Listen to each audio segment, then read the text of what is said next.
Pemirsa, diskusi Kamisan Partai Gerindra Jawa Timur kali ini mengulas tentang tantangan agrobisnis di masa pandemi yang banyak dialami oleh petani.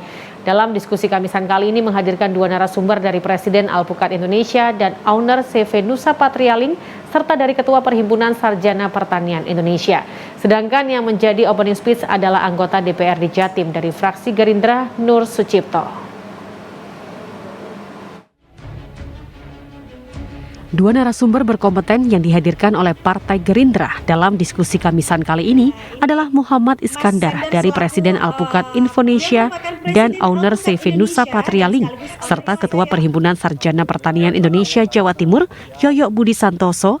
Sedangkan selaku opening speech diskusi Kamisan yang mengusung tema tantangan agrobisnis di masa pandemi dari anggota DPRD Jatim fraksi Gerindra, Nur Sucipto.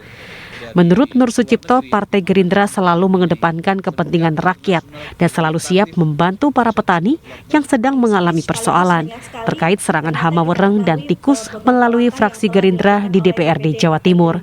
Sebagai seorang yang berlatar belakang akademisi, Nur Sucipto membuat riset pembuatan pupuk pembasmi hama tikus yang hasil penelitiannya sudah dipatenkan dan sudah mendapatkan izin dari Kementerian Pertanian untuk diproduksi, untuk membantu para petani dalam mengatasi hama tikus.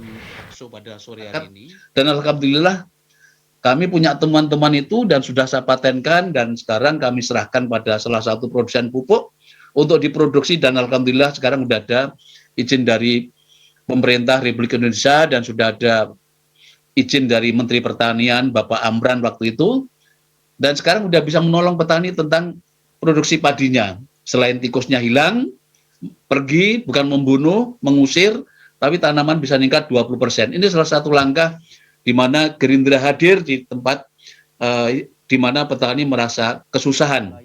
Sementara itu, Yoyo Budi Santoso, Ketua Perhimpunan Sarjana Pertanian Indonesia Jawa Timur, sangat mengapresiasi upaya petani hortikultura, mulai dari Probolinggo hingga Banyuwangi, yang masih tetap bertahan dan bertani meskipun cuaca tidak mendukung. Kami titip pesan ini kepada Pak Nur selaku stakeholder yang terkait agar hendaknya mendorong selalu Dinas Pertanian di Provinsi Jawa Timur untuk betul-betul jangan melakukan aktivitas melakukan keseragaman. Jadi semuanya harus tanam jagung, semua harus tanam swasembada padi, semua harus tanam swasembada kedelai. Jadi kearifan lokal mohon diperhatikan. Itu Mbak Ratna. Sedangkan menurut Presiden Alpukat Indonesia, selama pandemi dan PPKM, justru banyak anak muda atau milenial yang beralih menjadi petani dengan mengedepankan inovasi. Bahkan di era digital sekarang ini, dirinya masih rutin melakukan sosialisasi dan edukasi cara bertani hortikultura pada para petani muda yang terus bermunculan di tengah masa pandemi. Dan saat ini yang dibutuhkan sinergitas antara pengusaha dan pemerintah untuk meningkatkan kualitas produksi petani.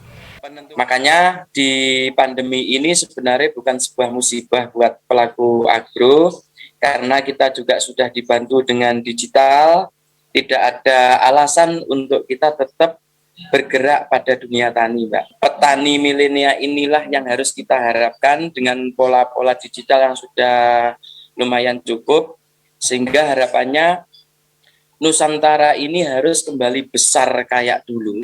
Ayul Andim, JTV.